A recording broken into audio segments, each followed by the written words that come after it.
Welcome to the Gleeful Meeple, a podcast all about board games where strategy meets laughter, and sometimes you just gotta do the best with what you have. In this episode, we talk about board game manufacturing and the state of the industry. We transmute and reanimate in this week's game of the show, Res Arcana. And you, the Gleeples, get to play along as the hosts get put in the hot seat with this week's game challenge. So choose your mage, gather essences, craft unique artifacts, and use all your wit to summon dragons, conquer places of power, and achieve victory. Hey, fellow mages. Hello. Hi, James. Hello. It's Emily. It's Dwayne's here. And it's Res JK. And it's Arcana James.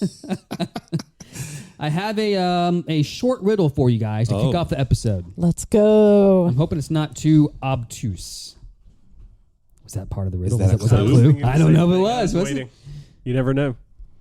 Line up. It's time to celebrate. Let's get to walking and not deviate.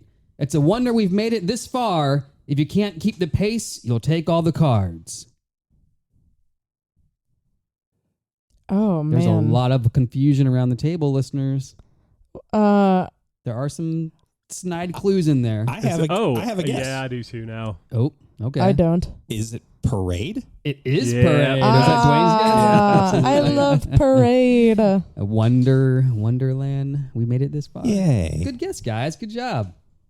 So, as I was preparing for today's recording session, I happened to look at BGG, which is always part of my pre-show plan.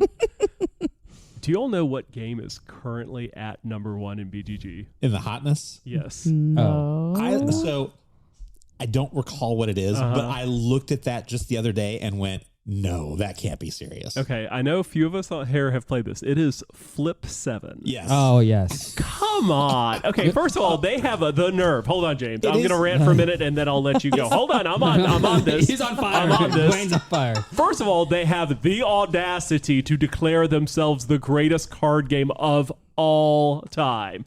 Get that off of the box. Come on now. We were saying this a month ago. Oh my God. And here's the other thing. I don't think it's a bad game for the right group of gamers, but I was about to say, you love this game. No. Am I thinking of the wrong game? I dealt with this game. It's the one that's a little bit like It's blackjack. the push your luck. You withstood this game. Yeah, I thought Dwayne liked that that's kind of. That's me. I liked the game. Okay, but really, number one on the hotness, unacceptable. So I'm never going to plan a game night around Flip 7. I'm not inviting people over to play this game. It's not going to be the centerpiece. No, but it's the warm-up. It's the warm-up. It is a nice, hey, let's throw out some cards. Let's have some fun with this, see where it goes. It's quick. It's easy. It takes 10 minutes to play tops. Does it? I remember when we played it, it took a few more minutes, but I'm going to tell you, Dwayne, I've listened to a lot of podcasts and ingest a lot of YouTube content. Everybody loves this game. it's I fine. feel like an outlaw. Like I don't mean just like, oh yeah, it's a good game. Like they're like this really is the greatest card game ever made. That is coming out of people's mouths. Everybody loves it. It's on top lists everywhere. I don't get it. I'm with you. I don't understand it, but literally everybody just absolutely loves this. Because that's what I don't think I'd have it in the greatest card game of all time. But it's one of my favorite fine. party games. Like it's like if I narrow down my categories to like warm-ups games, party games, like whatever, yeah. Like Wyatt Earp is a more enjoyable card game. I have a question for you. How long is your favorites list that Flip 7 would happen to be on? Now, if you're like, it's one of my 3 top favorite, I'm like, well, you're telling me it's your 3rd favorite. But on top of that, like, if you were to be like, oh, I have 18 games on my favorites list, I'd be like, all right, well, that's maybe. why I qualified it. We're just talking about the warm-ups and the party games. Still, I feel like we play all kinds of party games together. That is true. I could come up with 5. I do like Anomia. Anomia, werewolves. I would consider that a party that's fair. game. Monikers. Green Team Even for wins what is it like- is. I don't want to hate on it for what it is, right? I mean, I just push your luck. You just keep going. It's fun like that. That's the. It's just you don't take it too seriously, and I totally get that for anybody that loves Flip 7.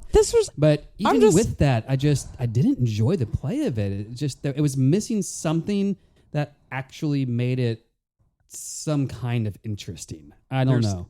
Did you play it with the original owner who hated it? No, I played it. I played it at your house, actually. there you go. Yeah, That's how JK won the game. Yeah. Was that we played and whoever won that game got to keep the game, and that's how JK came to own it. I mean, I basically kind of felt like I was playing Uno in a sense. So just like, okay, just whatever flips over, just whatever, but which just isn't fun to me, I guess. I don't know. It is a little Uno-ish. It's a little blackjack-ish. That's why I'm confused that you don't like it. Like, I'm talking to Las Vegas There's Dwayne. no money on the line. Okay, there it is. There it is. It's hard to count cards. I could go into more of that. At work, we have a term that we use to cover a lot of things called a glitter knob. This game needed the glitter knob turned up a little bit more on it. Okay, I hear you, Dwayne. Thank you. Oh, I see. That's all I wanted was to be validated. Now we can move on to the main show.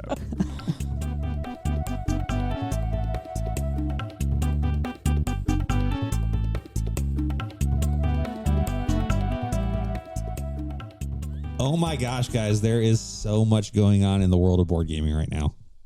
Like what, JK? Yeah, what's happening? Tell me more. Can we get our games at the prices that we are used to? No, we no longer can. Not in a little bit, at least. I mean, the ones that are on the shelves right now are still there. Yeah. Buy them while you can. But yeah, JK, you bring up something pretty big right now. Guys, we are recording on May 10th. And just to give you context for the current state of the industry and the world at large, probably, but certainly for the U.S., tariffs, right? Tariffs are a big conversation right now, and we thought it would be good for us to at least talk about it a little bit. I know we have a lot of you listening aren't logging into board game news every single day and hearing all this stuff, and it'd just be worth kind of chatting about it and just what's going on. How's it affecting board games? How does it affect you as a gamer? And what are the long-term, ramifications of all this? And why is it such a big deal? And before we get too deep into this, we don't want to come at this from a political vent. I mean, we're not necessarily criticizing the administration that's in place right now. It is what it is. There's a policy that's been put in place, and this is immediately affecting a lot of industries, this one in particular. For sure. Yeah. The tariffs are there. They're happening. Just having a conversation about it, about the effects of it, and, not diving too deep into thoughts and opinions on policy. So what's happening right now? We are seeing major companies, and when I say major companies in the board game world, we're not talking somebody the scope of like a Nike or an Apple or Meta, but companies like CMON, companies like Aiello, even small publishers like Final Frontier Games, either shuttering divisions, canceling games, closing down altogether because they can't afford to be game producers in this market. Yeah. And I think it's, to put a baseline to all of this, I think most everyone at this point probably knows, how just the general idea of tariffs and what happens and who's paying for all of that. But to give you an idea, tariffs are a tax on incoming goods coming into the country on the company who made them. So a board game producer,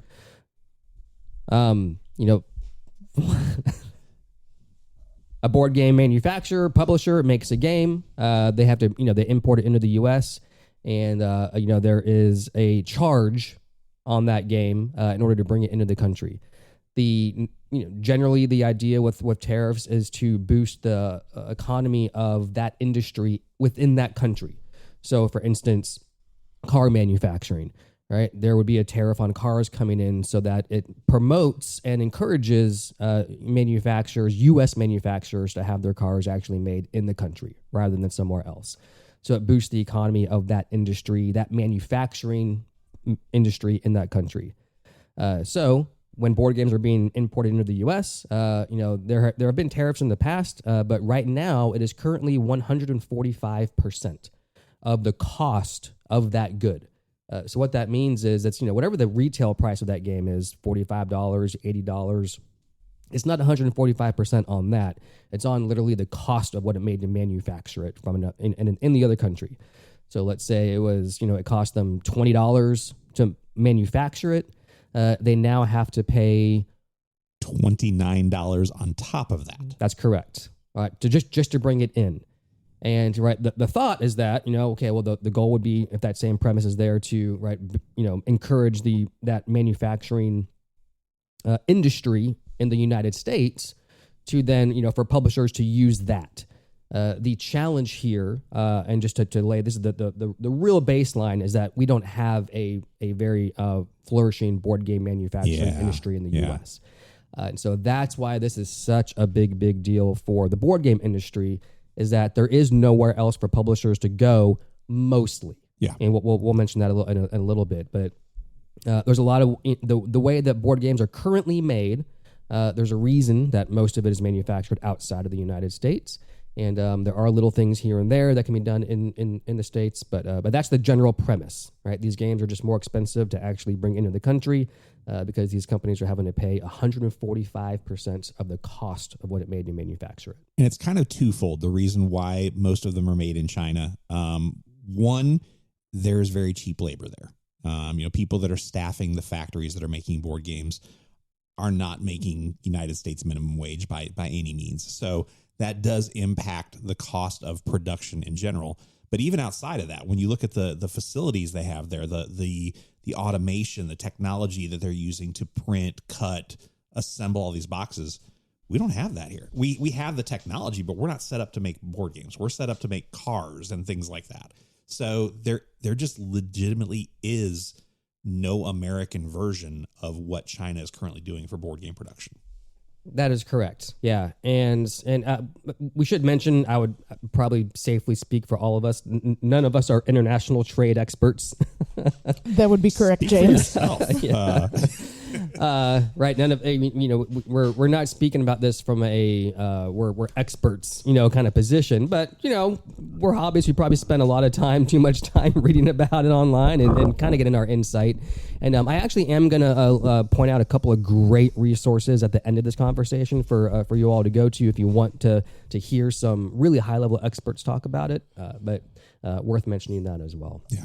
So yeah, and just to give a bit more reference to that, what you were saying, JK, with what we can manufacture in the U.S. and is some of the really big stuff is plastics, molds, which is dice, miniatures, all that kind of stuff. All the things that make our games cool, y'all. Yeah, those are not manufactured in any capacity in the United States. The factories don't exist. None of that infrastructure is there. The big thing the U.S. does have and is known for is cards, like JK mentioned. Lots of cards are actually manufactured here, and sometimes publishers will have the card aspect of games manufactured in the U.S. and then have those shipped over to China or where the other factory in another country is being made, and it will be assembled there. But cards and paper is an aspect of game manufacturing in the U.S., but that's really it. Do you know, like Milton Bradley, Parker Brothers, Hasbro, are those manufactured here, or are those also manufactured overseas? That is a fantastic question, because I was also wondering. Well, first of all, I think we're down to just Hasbro now, right? Milton Bradley and Parker Brothers, I believe, are both gone and merged into Hasbro. If I understand my pour out some for our homies. If I understand my Borg collectiveness correctly of it all, but that is a valid question, because they're so big. Do they have ways that it's not affecting them the way it is some of our smaller publishers that we like to buy from? Because that's what we're seeing. A lot of publishers just like hold games in China, hoping that the tariffs change, because they might not just have the cash in reserves to pay the tariffs right now. How is that an option that's a good choice for a publisher, that you've got your product, it's been produced, it's ready to sell, but you're just going to store it in a warehouse in China until the prices go down? In a market where you just have to keep going. Like, you just always have to be on to the next thing. You always have to be selling something on to the next thing. That's how, like, reading a Stonemeyer blog, it's this right now is going to impact like what kind of products are available for holiday season. Like, I like to think about it like anytime the writers go on strike, it affects TV for like up to multiple years afterwards, because it takes time to produce and then like for it to get to the consumer. We're seeing the same thing, and like what James is talking about with the cards, like that might be kind of like our next like era of our hobby. Is we're going to see, we talked about earlier this year about how we're seeing a ton of 2-player games. What the next kind of like trend might be like a lot of card games. Yeah, and so you bring up a few points about what are the ramifications of all of this, what's happening, and I want to go back to something that you mentioned really quickly and briefly, but went right through it, was cash flow. Right? Yes. You said cash reserves. Yes. And Dwayne, your question is why, what is positioning these larger companies to be able to, get through this storm, more so than smaller companies? And it is truly cash flow. Cash flow is king. All the stories, so, the last month, there have been a lot of articles and stories coming out from game publishers and game companies about just how it's affecting them. And definitely when it comes down to it, those that are going to be able to weather this storm best have cash reserves, have cash flow. We've mentioned this before, but, the board game industry on the whole, pretty slim margins for the most part. This, it's profitable at a certain point, but a lot of these small companies, right, even the ones that are being ran well, they have some cash reserves, right? They were prepared for a quote unquote rainy day of some sort, but no one expected this. I mean, monsoon, hurricane, I don't know what you'd call it, to kind of make it, it's not quite a rainy day, but I think to answer your question, Dwayne, is cash reserves. They can still afford to pay that tariff and keep things going. Or I'm assuming if they have a big enough backlog, then that people are still purchasing from, like we talk about, like all these legacy games, like Connect 4. Like I wonder how many sales Connect 4 has every year, because there's always like a new batch of like kids that parents are going to buy for. And subjecting their kids to the hell that is Connect 4. I love Connect 4. Well, and certainly they're unique in that they have this huge library of games that are in all the quote unquote big box stores that are available across the country, Walmart, Target, whatever. Like Connect 4, Walmart, all those games are already in the country, paid no normal tariffs, or they were imported normally. So if those keep selling, that's revenue stream for them. Yeah. Right. Smaller game, like hobby game publishers, don't have that breadth of distribution across the country and access. And newer, because that's what like crowdfunding has. We've seen a dip in crowdfunding, but the ones that are faring better are like the publishers that have like the trust and like from their backers, whereas like if you're just trying to break into this now and trying to attract backers with like no history, then you're going to have a lot harder time trying to do that. Well, a good example of a small publisher, I kind of referenced him as we were breaking into this conversation, is Final Frontier Games. They're a small publisher. They're based out of Macedonia. Have had a number of games. They've had Coloma. They've had Cavern Tavern. Merchant's Cove is probably their big heavy hitter. Bardwood Grove. They kind of have a universe that they stick in. They call the Sixth Realm, or the Six Realms, I think was their. Yes. Yeah. They were just about to fulfill a Kickstarter for a Merchant's Cove expansion and big box.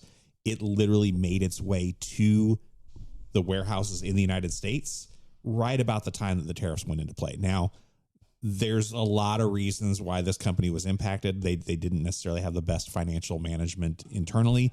Don't think it really was the tariffs that drove the final nail through their coffin, but literally as this product arrived in the warehouse, the company said, we're done. We're out of business. We can't even ship this product to you anymore. We are no longer the owners of it. The people that have it in their warehouses own the product.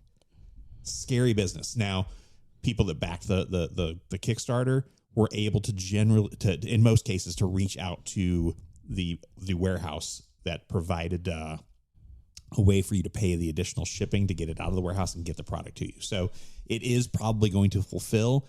You're just paying, I think, twice, maybe a little bit more than twice for shipping. Kind of a mess. Yeah, and that's an example of a company that, like you mentioned, JK, they through articles that have come out, through interviews that have come out, shows that they weren't the most financially sound company, and that's also not an uncommon aspect of the board game industry. Is especially with crowdfunding, a lot of creatives have ideas for games, and then they get it crowdfunded, and all of a sudden, they own a publishing company, right? But they're not business experts, right? So running companies and staying profitable, and a big aspect of companies that use crowdfunding a lot that maybe don't know how to manage resources well is they use money from one crowdfunding campaign to pay for stuff for the next crowdfunding campaign, and that's part of the trap that Final Frontier has seemed to have fallen into. But that's also that happens in a lot of small companies, and so for some companies this is kind of the straw that broke the camel's back, if you would. Right? And one of the things out of the Final Frontier story that really kind of made me raise an eyebrow was they pointed a finger at CMON and said they had some financial dealings with CMON that kind of fell through, and that was one of the final daggers in their coffin. Well, now flash forward a couple weeks, and we've seen CMON has started to close down products and let people go because of the tariff situation. So CMON, I don't know in terms of grand scale how big every company is, but I feel like CMON is one of the bigger board game companies out there right now. For sure. Yeah. And if they're cutting back and laying people off, this is going to be troublesome.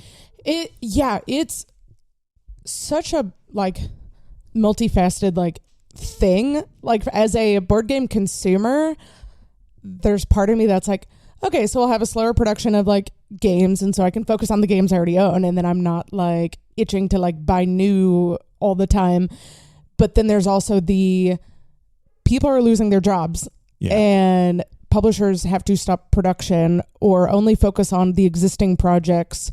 Like CMON, as of April, stopped game development and crowdfunding of new games, and are only focusing on the existing. Which they have 10 outstanding crowd campaigns. They're still working through developing and delivering. So yeah, so that's not nothing. But it's every publisher is going to have a different, what's in development. Every Stonemaier is 8 people, and they're going to have a different response. It's just, it's interesting. It affects the industry in ways that a normie would never understand, which is why we're here, I guess. and it's kind of dependent on the company too. Some publishers have come out and said, we cannot afford to absorb this cost. We are either not going to produce games, or unfortunately you're going to have to pay the cost of these tariffs at the retail level. Others have said, hey, this isn't fair to our customers. We're going to absorb the cost of the tariffs and still sell our games at roughly the same price. That's good financial management. I don't know how they're able to afford to do that. But that really impressed me when I've seen that from several companies. Yeah, they know that consumer trust is really, really important. And if you lose a lot of that now, it will have long-term ramifications. So it's great for those companies that, again, have the cash flow, have the reserves to be able to do that. But then even the companies that are doing that are also doing other strategies that they've had to come up with on the fly to help bring in more cash flow. So a great example of that is actually one of our local publishers, Ivy Studios. They had games planned for release at Gen Con. And it was going to be a series of small games, and they've gone ahead and released those prematurely through, they're calling it the Great Tariff Trade, I think, or something like that. And you can look it up online. It's a whole thing. I went ahead and pre-ordered. It's kind of like a pre-order thing, but it's a way for them to bring in extra cash flow now as they need it, because they are going to continue bringing in games because to supply games to the people that want to play them and keep their business going.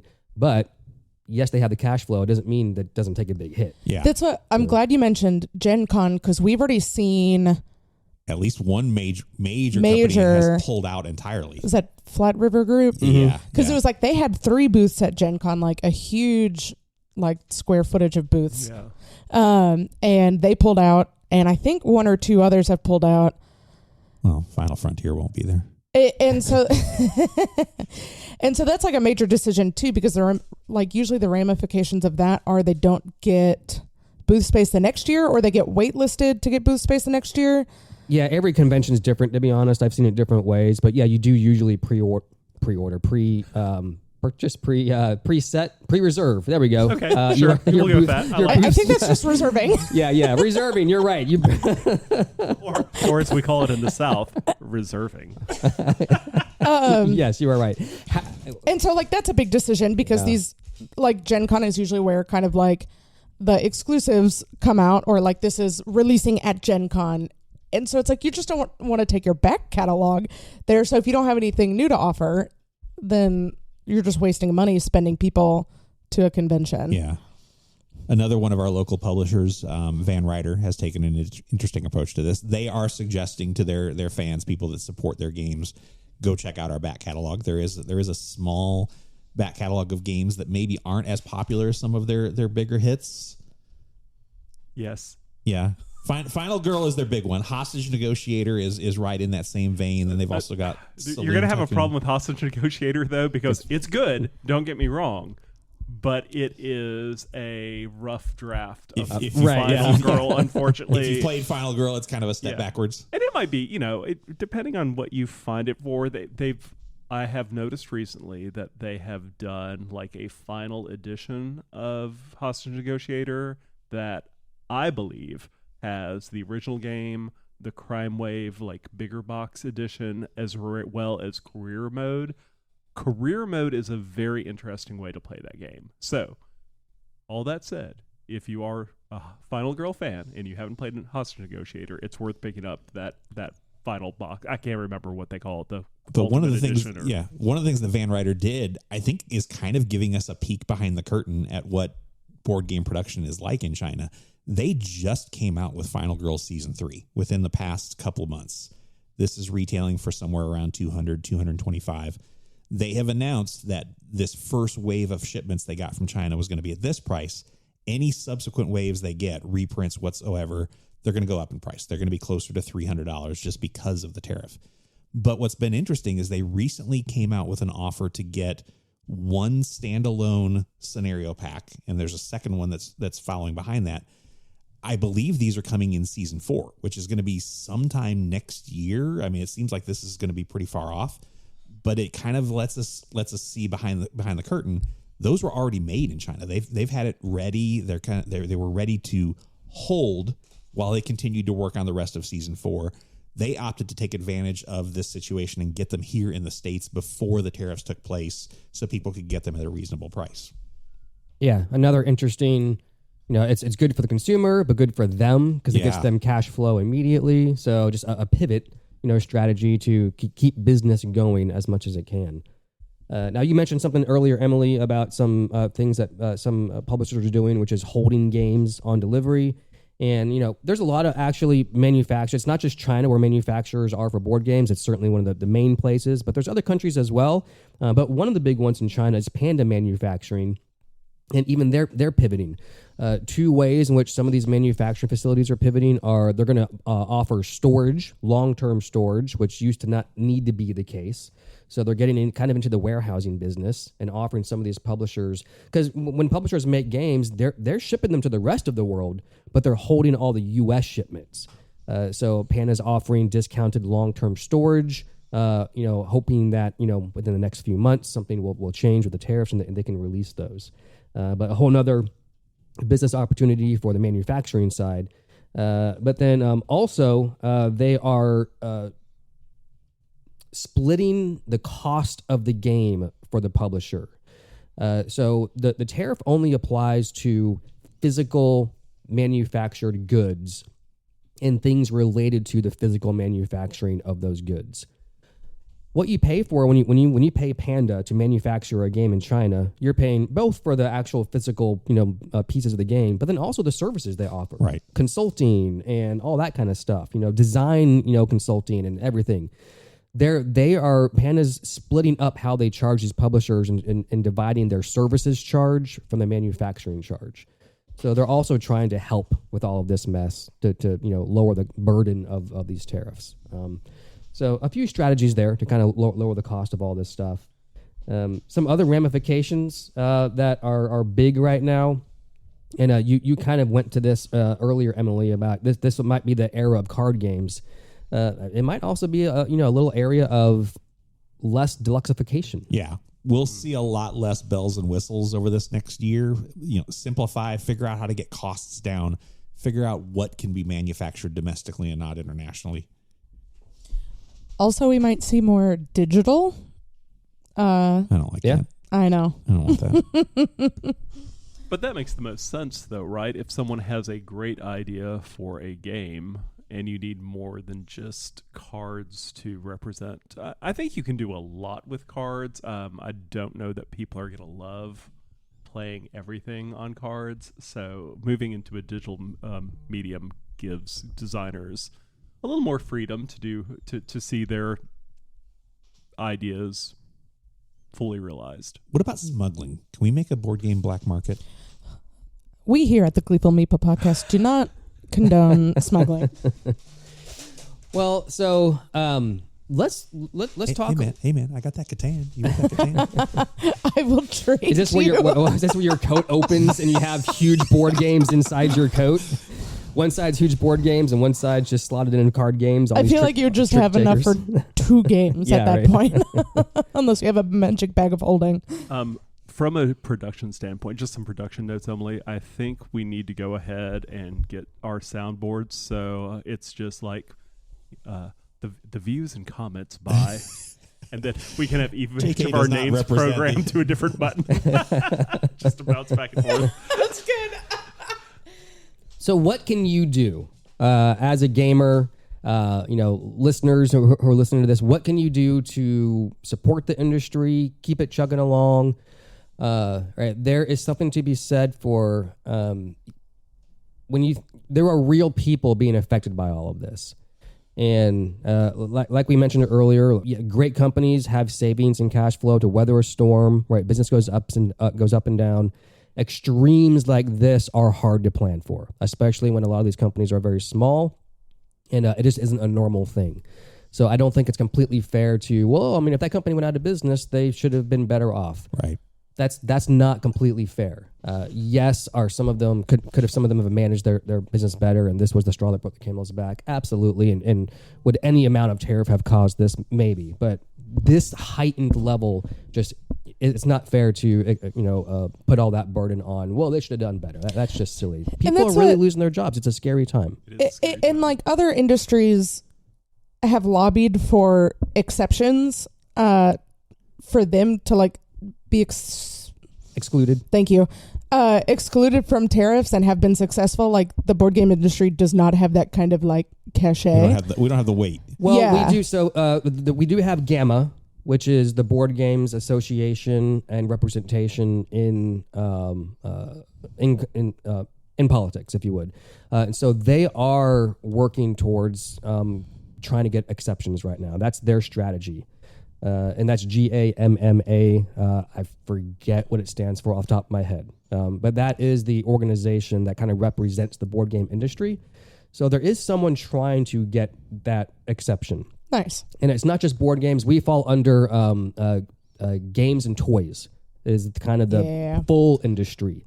And so it's happening on behalf of not just us, but you mentioned it way early on is how we want to save Christmas. So, things won't be here. So there is at least someone trying to fight for us in that aspect. Well, and you also kind of mentioned different industries, like, for example, coffee. The United States does not really produce coffee, but any coffee that's coming in is being tariffed. So it's not benefiting American coffee makers because they don't exist. Same for avocados. Same for a variety of things. There really isn't a board game industry in the United States that's being punished by the work that's being done in China. That's the industry. That's the way it is. So, Yeah. And I'll mention it. It is worth mentioning one last thing. It's been really hard not to curse this. It's very tough. Jamie Stegmeyer of Stonemeyer Games has actually joined a lawsuit against the administration.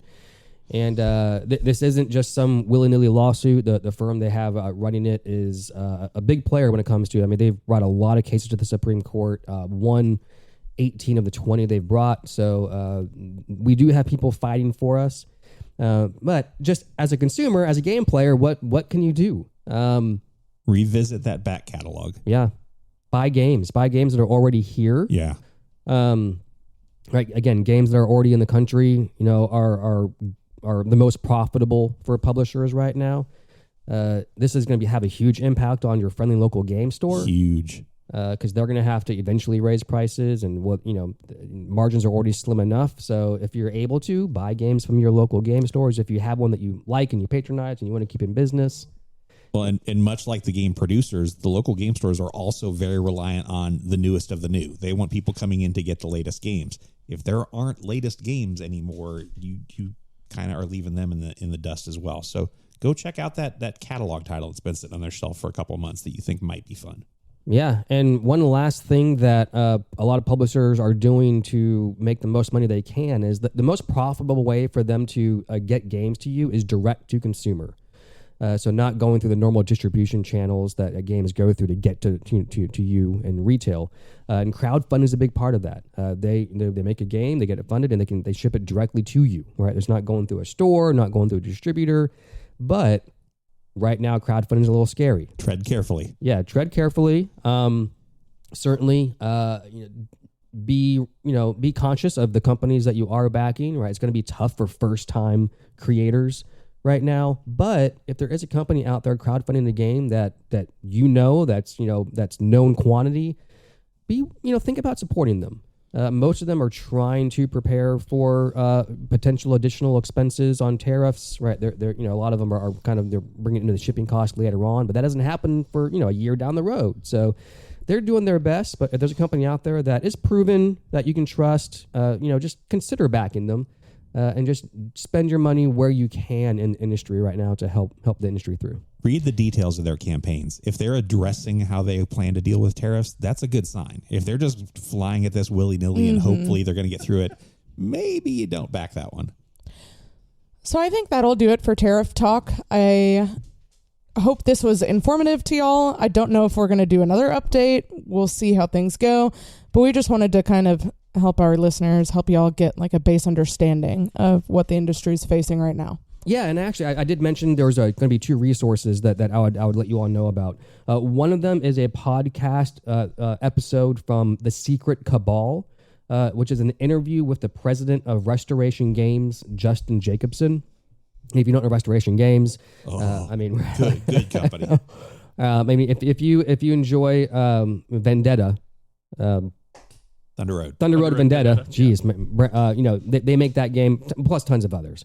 But he's also an attorney at law, Justin Jacobson. It is a fantastic interview if you want some real expert insight into what's going on. You're making me feel a lot better about backing their Battle Masters revamp that's coming out soon. Because when I got the announcement on that, I was like, I don't know, man. Yeah, they have a great plan. He talks about what their plan is, but then also just in general, he talks about the lawsuit from Stegmaier and Stonemaier Games. So that episode from The Secret Cabal, just search Secret Cabal, CABAL, and it's an interview with Justin Jacobson. And then another one from the Dice Tower. It's a Dice Tower at the Table with the Dice Towers, the podcast. And they did a recent episode with Where Do Board Games Come From? They don't talk about tariffs at all. They don't talk about any of that stuff, really. It's just about the actual manufacturing process. And they have the president of Arcane Wonders, and then the normal host, Julie Ahern, is actually with Van Ryder. So just some great insight into just where board games come from. It just helps get perspective on why can't they be manufactured in the U.S. And so two great podcast resources if you wanted to listen to those. Neat.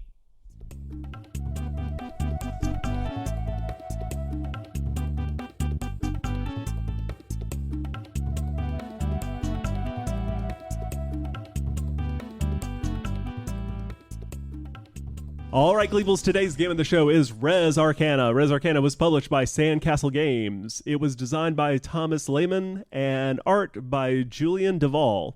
It was released in 2019, plays 2 to 4 players, but it's at its most gleeful with 2 players.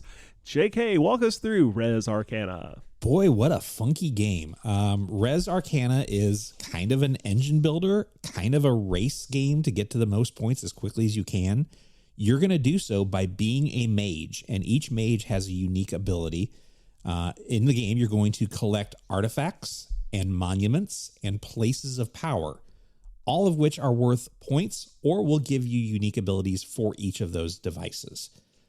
The challenge with this is you're building that engine using only 8 cards for the entire game. You have a very, very small window to get this thing up and running and get ahead of the other players. You don't want to be in second place on points because as they start to pull away, you can also be attacked by their dragons or other malicious artifacts that they bring into play just to further their lead. Pretty simple concept in the grand scheme of things, but man, I've played this a few times and it's really interesting. That's Res Arcana. Okay. I don't really know how else to explain it. It's a weird game. It is. It mind boggled me. Like, I understand engine builder. I understand the icons. And then it was after the first round, I was like, oh, that's how this works. Well, and kind of to give some backstory on this game came out a year and a half, 2 years ago. Oh, many more than that. Is it that Many old? more. 20 5 years, maybe? I think Dwayne said 2019 a moment ago. Wow, that's how much I listened. Great job. So when it was first released, the thing I heard about it was, hey, it's this engine building game, but you only get 8 cards. Mm-hmm. And my first thought was, wow, that sounds incredibly limited. I have no interest in playing this. And James, you brought it out a couple months ago to an event and had me try it, and I was blown away by how much depth there was to building an engine with 8 cards. I never would have imagined that. Yeah, and they give you a lot. So you have your 8 cards. And I will mention, just before I forget, it's really important for anybody who wants to try this out, is they have 2 ways to set the game up and recommend your first play.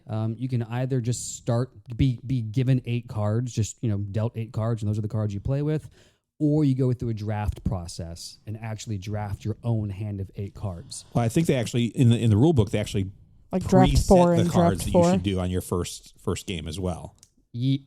Yes, Kind of like that's really nice. They have it matched up with a mage, but it still limits kind of your flexibility to actually think freely and create your own synergies. So all that said, even for your first play, I would recommend doing the draft. It allows you to customize the cards you're getting and build the synergies that you want. Yes, it's more difficult on the first play because you haven't played the game yet and you don't quite know all the powers, but it is still more helpful than feeling like, because you'll get a partway through the game and being like, oh, I get it now. I hate the cards that I have. So totally worth doing the draft first and foremost.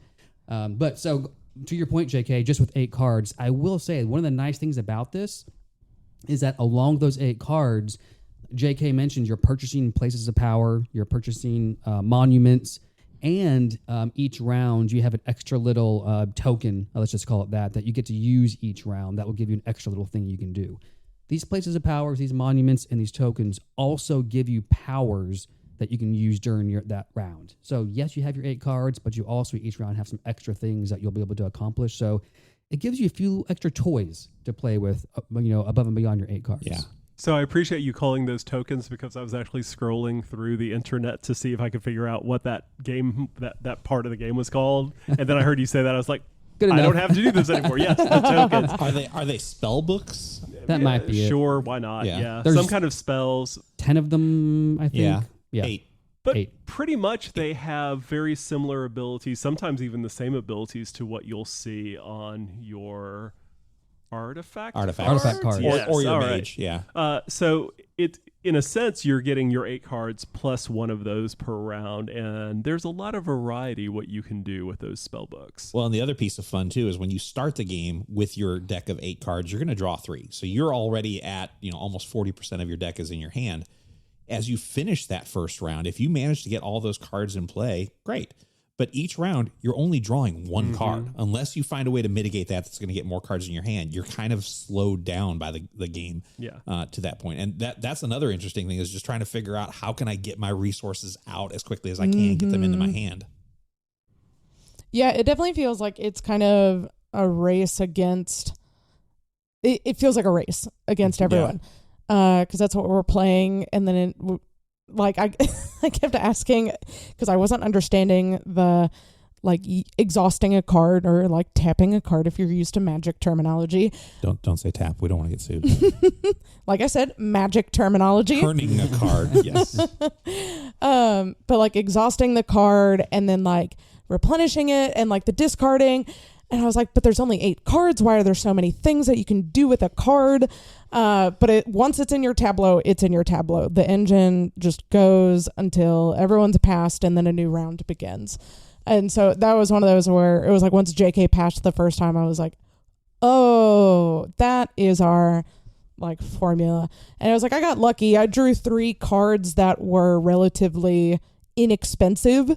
And so that helped me get some out there. But then it's like I look over and it's like, oh, James has played all of his cards within the first 3 Dwayne rounds. did the same thing.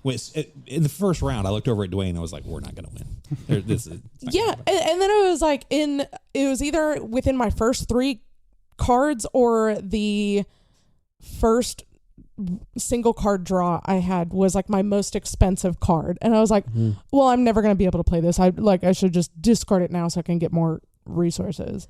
Well, the neat thing about discarding is that if you do that, but you have a way to draw cards, if you do run out of your deck, your very small deck of 8 cards, your discard gets shuffled back in. So it getting discarded isn't always the worst if you think you can get to it again in a somewhat quick manner. Yeah. Or if you had a power like I had that allowed me to play cards from my discard pile. So that was nice. And you can always discard a card, gaining either 2 resources or 1 gold, which is the more powerful resource. Yeah, so JK kind of alluded to this, but this game is definitely centered around resource management. Everything that you're trying to get out into play costs resources of some sort.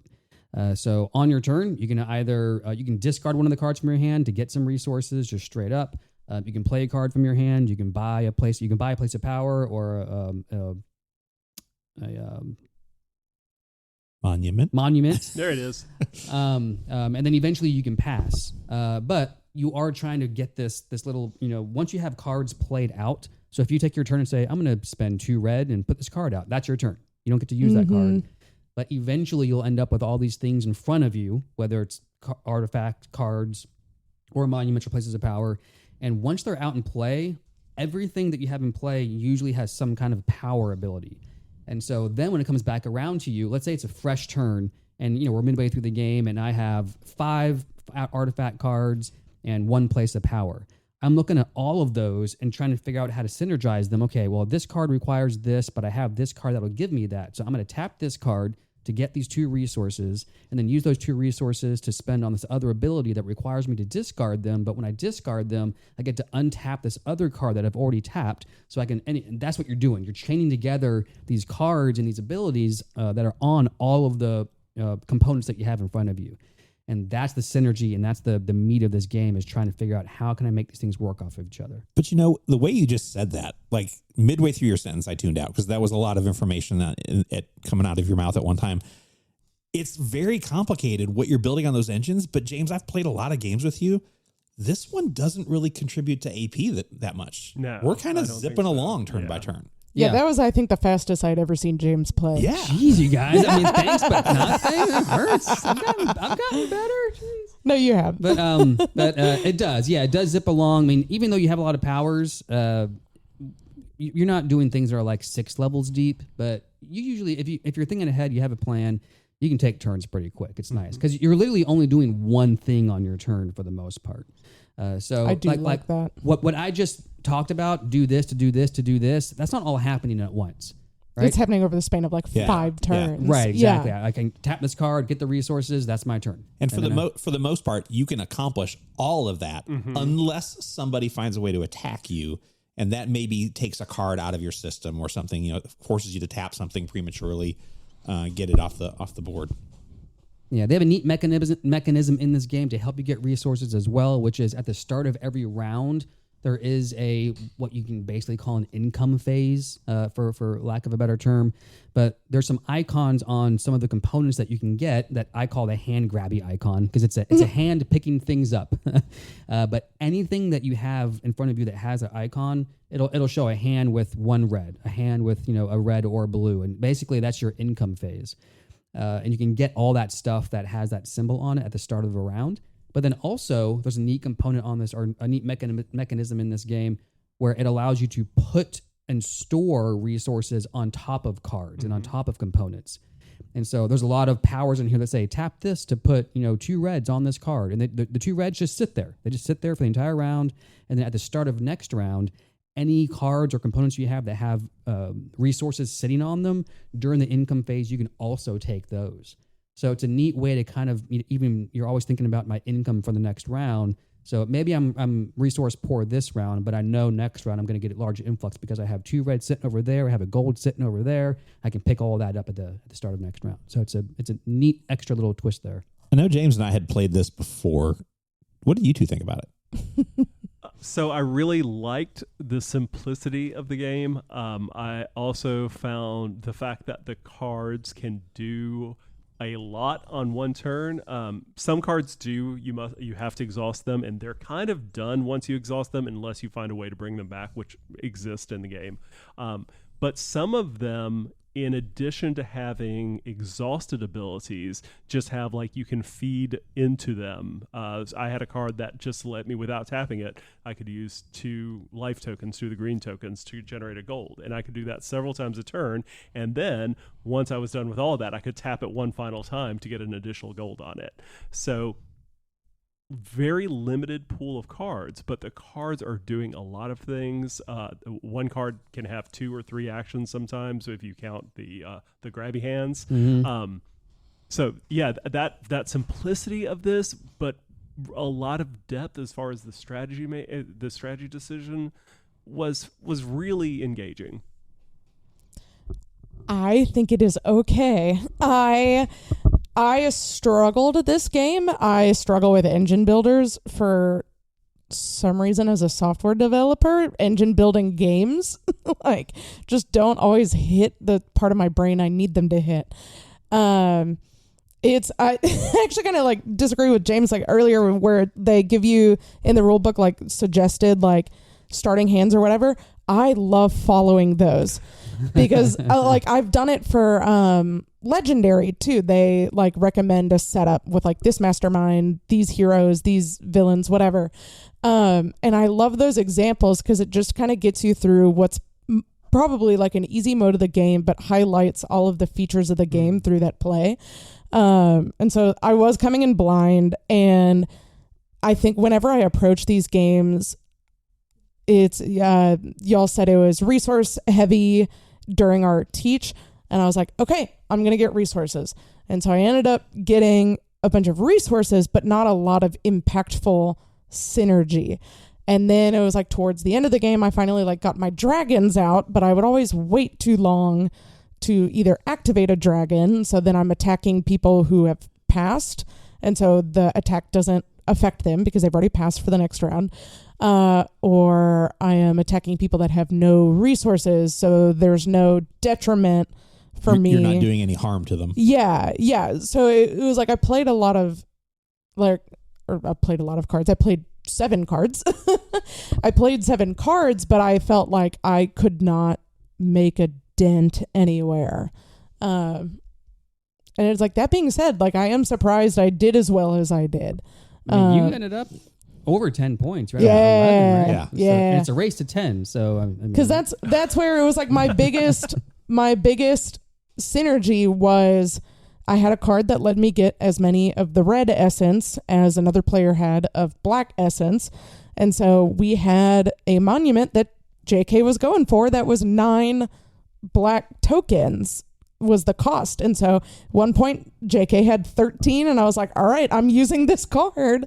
And then those red tokens helped get me gold, which got me points. And so it was like, of my like 7 cards, my mage, my whatever the 4 gold cost ones were. Monuments. Mm-hmm. Oh, those were monuments? Yeah, nobody remembers what they're called, apparently. Then what was the big ones? Cardboard The ones. places of power. Places of power. Oh, geez. Okay, the places of power. But with all of those combined, 2 cards were like my strongest.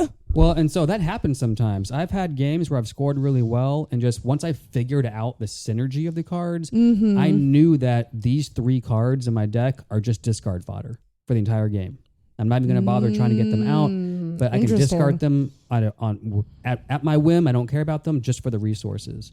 And so that will happen. I mean, it is a draft. You know, all 8 cards are not always going to work together. Right.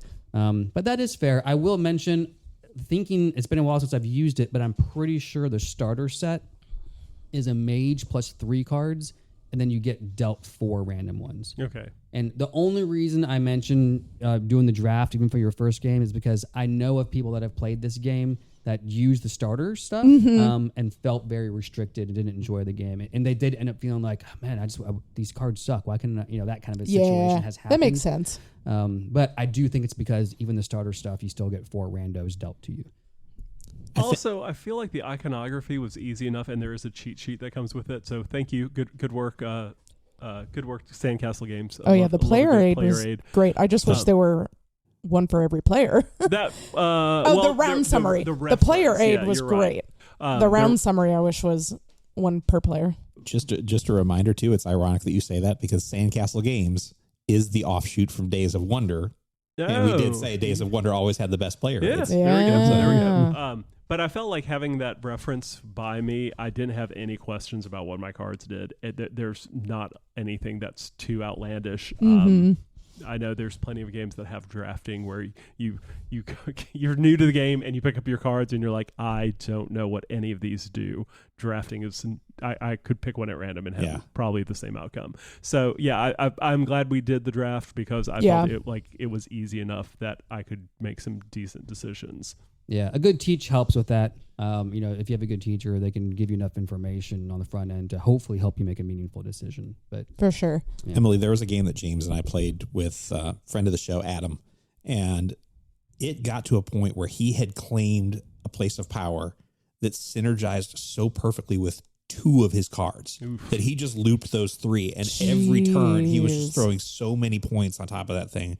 It was crazy. Like as soon as we saw that happening, we're like, well, we're done. This is going to end super fast. Yeah. So to that point, I will say this escalates quickly. Mm-hmm. Yeah. So it's a slow burn at the beginning a little bit, but once it gets going, it's done. Yeah. The last 2 rounds happen very quickly. Someone's going to hit 10 points, and before you know it, because these engines, when they're going, are going pretty strong. Well, I looked over. You always do the check for end game at the end of the round. Mm-hmm. And I think you had gotten up from the table for a moment. And while you were gone, I was looking over at Dwayne's setup, and you came back and I said, I think we really need to start looking at points at the end of each round now because Dwayne's sitting at 6. And you go, yeah, I'm at 9. I'm like, oh, okay. Well. And that's when I realized I had to get busy. Mm-hmm. Yeah. And that's when everyone knows if this isn't the last round, the next round's definitely the last round. It happens very quick. I think that's one of my cons is like, depending on like what table you're at, it just like feels so awkward trying to like, okay, how many points do you have over there? Like you're reading cards upside down. Like it's just like a mess of like components in front of everyone. So that stressed me out a little bit. I was just like in my own world for the majority of the game.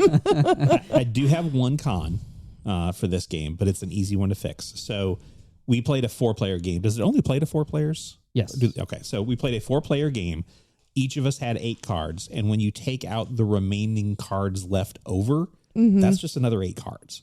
So there's not a lot of diversity amongst the cards in the deck. They really came up with a tight roster of artifacts for this base game. That seems a little limiting, but that said, there have been 2 expansions already, both adding cards and both adding a couple new thematic elements to the game that kind of broaden it out a little bit. Interesting. James and I have played with one of them, but not the second one. And it was a definite tone shift. It added a couple more places of power. It added some different mixes to the Magic books. Oh, I would be interested in trying the expansion. Yeah, added scrolls, more mages, more artifacts. I have a feeling like if you have a solid card game on the market and your expansion is only going to be card-based, we might see a lot more of those in the near future. It could happen. Yeah. But yeah, I have played this once. Given what we were talking about earlier, especially. Yeah.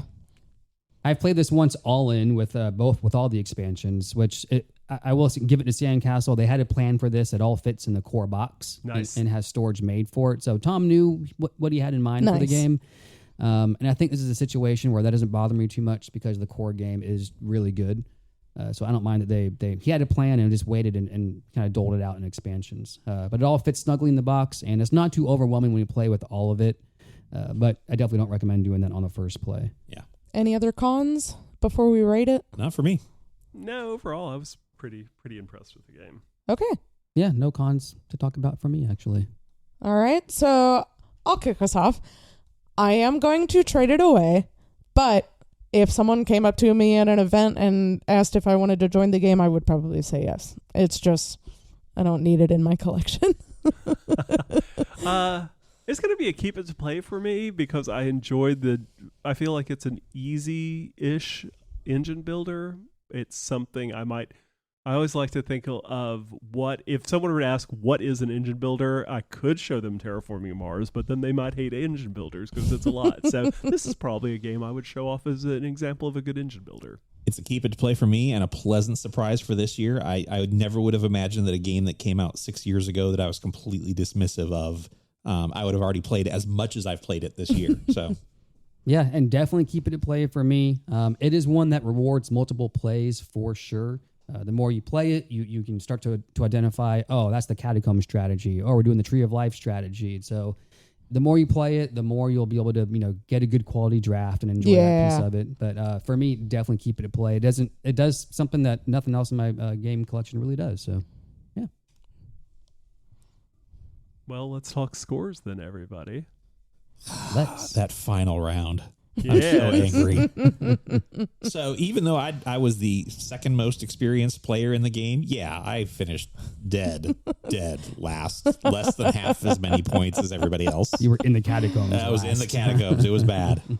Yeah, I made it out of the catacombs. I was surprised at how my end game kind of came together, but not enough to get me in the first or second spot, so I came in third.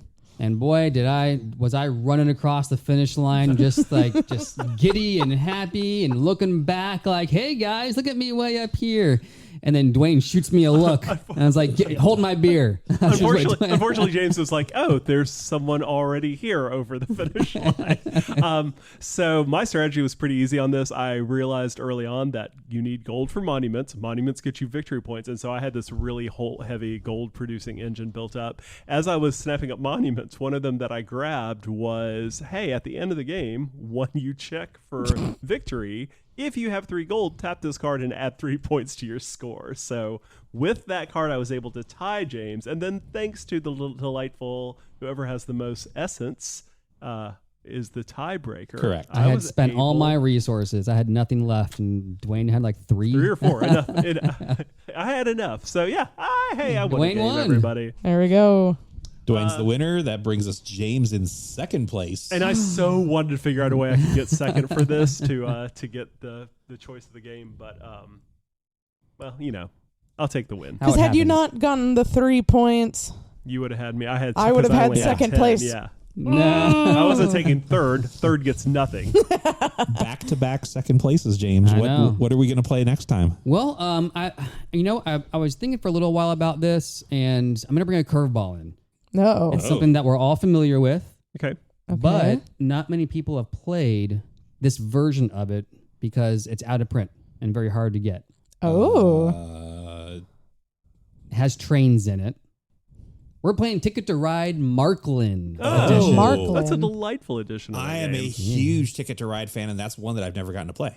I am not a Ticket to Ride fan, so I'm interested to see how this goes. Yeah, and listeners, I know you're thinking, really, Ticket to Ride, guys? I promise you, Marklin does something that really does change the flavor of the game, I think, pretty substantially, and it's worth listening in on. So tune in next episode to find out. Sweet. All right. Speaking of future games of the show, is there a game you'd like us to play? Have thoughts about Ticket to Ride Marklin or other games we've discussed? Shoot us an email for a chance to have your comments read on a future episode. That email address is pod@gleefulmeeple.com.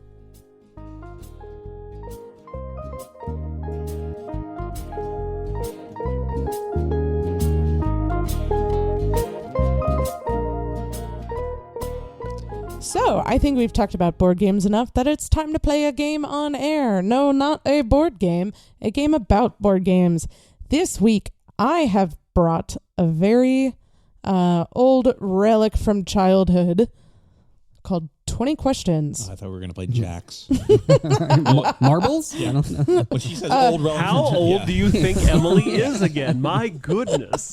52 Simon? card pickup. You have that game where you just take a hoop and a stick and you roll the hoop around? So, we are going to make this 20 Questions game cooperative, competitive. So, Coco. Nope. There's a word for that. We're going to make it Coco. So together, you three will ask me 20 questions about a game I have in my collection. Okay.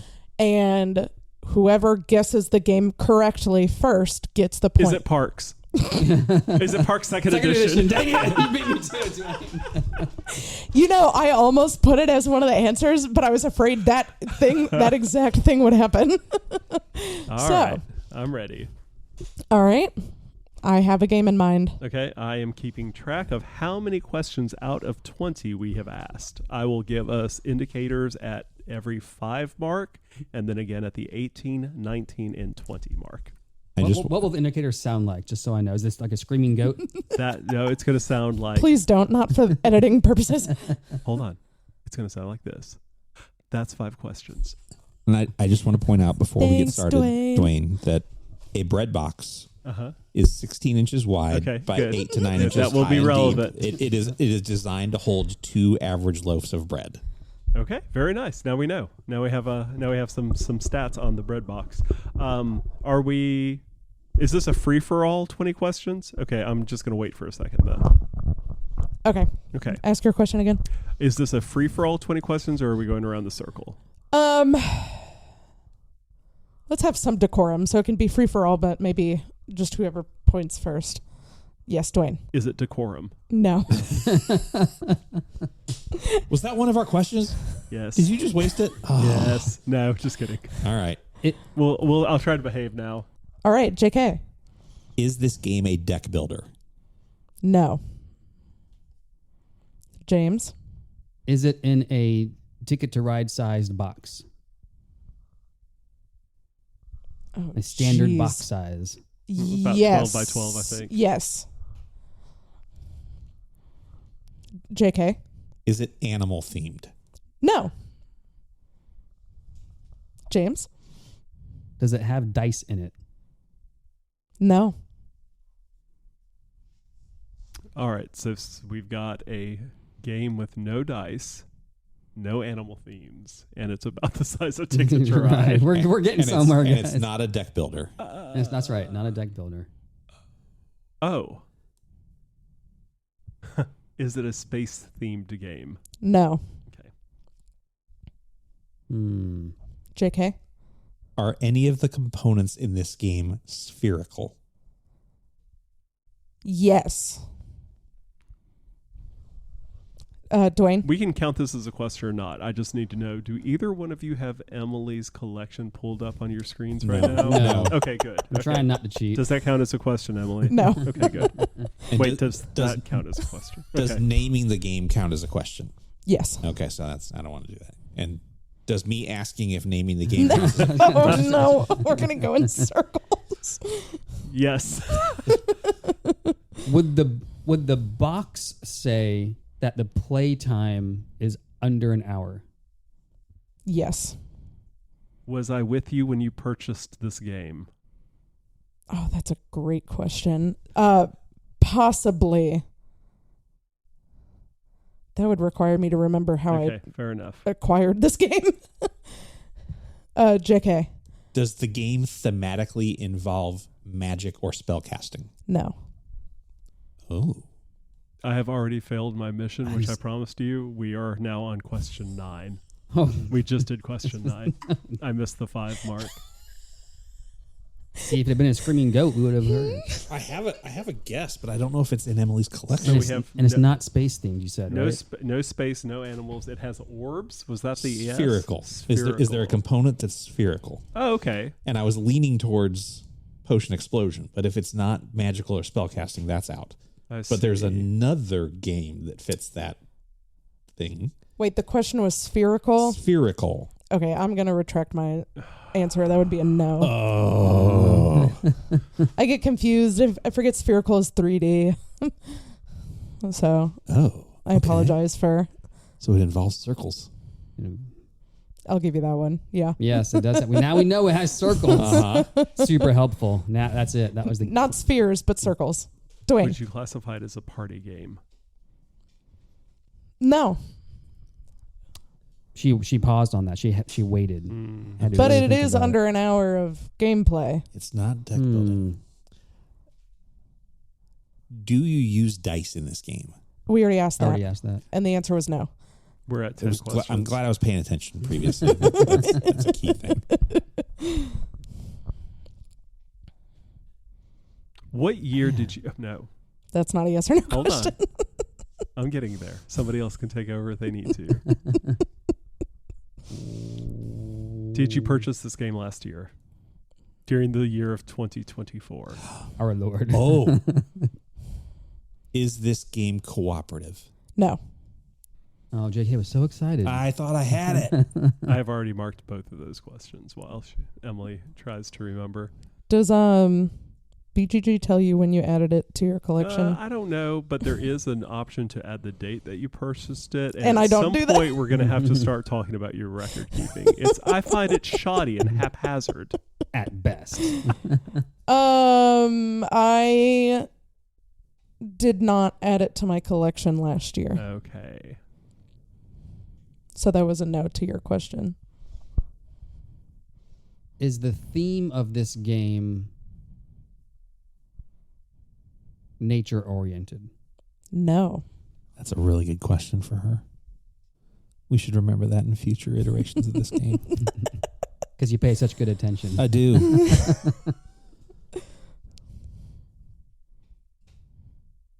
It plays in under an hour. It has no dice. Not a deck builder. No animals. Not co-op. Not co-op. Not space. And it has something to do with circles. Or at least has circles in it. I will say you have only asked about one type of component and one type of mechanic, if you would like to revisit some more concrete details. Does the game have meeples in it? Or like a form of meeple? Form of a meeple. I'm going to say yes. I don't know. I don't know if that helps or not. Yeah. Oh. No. Shoot. I had an idea, but it's not animal based. What? No dice. Zularetto came to mind. Do you have Zularetto? I do own Oh. Zularetto. Is Yeah. the win condition for this game victory points?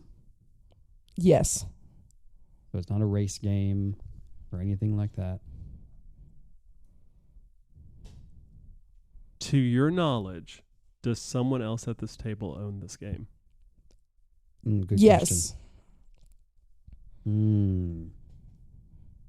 Although the other three people sitting at this table don't have small collections, so Fair. Yeah. kind of helpful. Dwayne's scanning his shelves now to see if it's actually in his collection.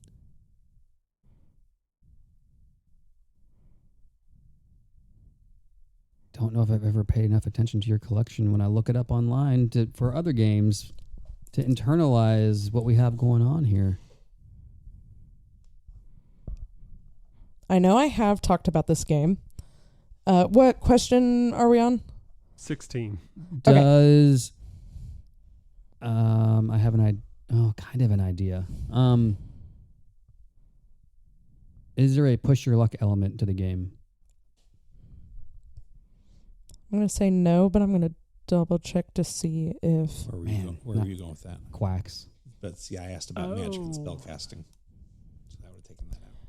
So Magic, I really, though? I guess Potions. potions. Yeah. I have brought up this game before in, I believe, casual conversation among the four of us. It is a re-implementation of the base game. Park Second Edition. No. It is a part of a series of the base game. Do we have a werewolf mayor, y'all? Is that what's happening right now? Oh my gosh. Oh. We just bad at asking questions? I know the three of us have talked about this series, and each of us has a different favorite in said series.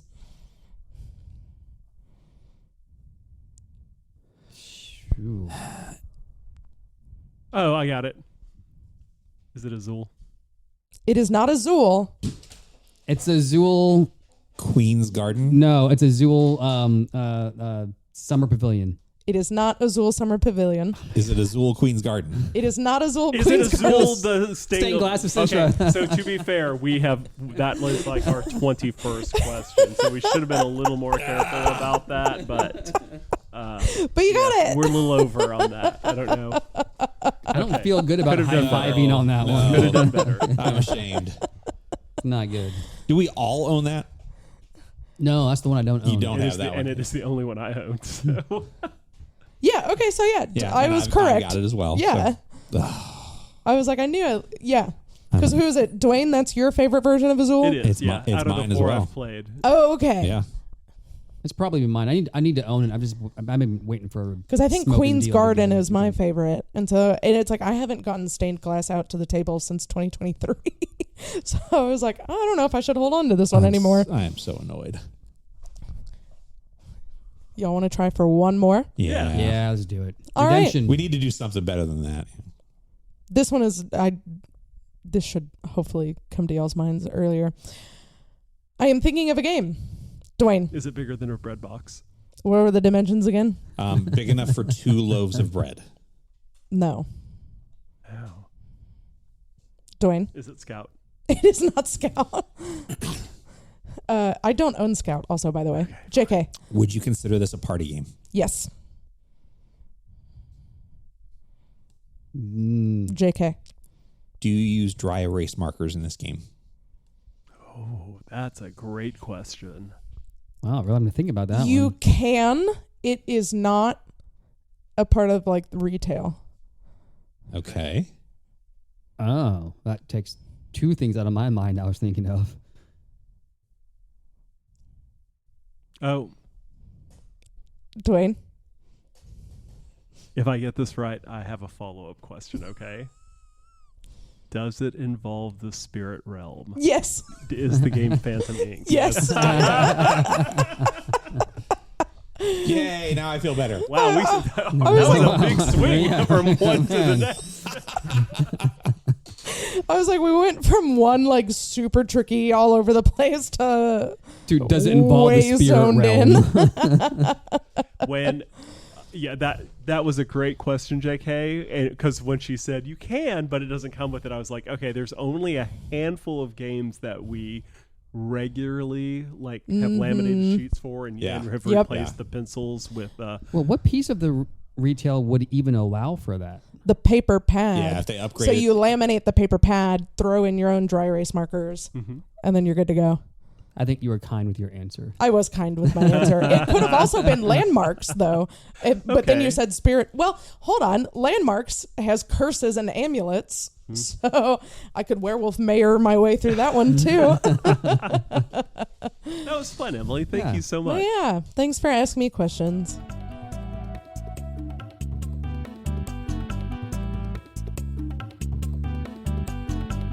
That is going to wrap us up for today, guys.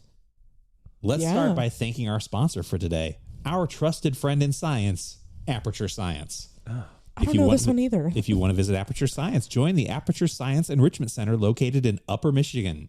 Aperture Science, a clear focus on the future. Oh, that's such a good slogan. Isn't that great?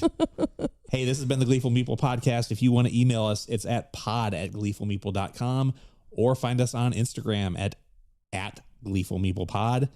By the time this airs in Mid-May. mid-May, start looking at events for Gleeful Meeple here in late May or early June. We'll see you soon. Bye, guys. Bye, everybody. Bye, Gleeples.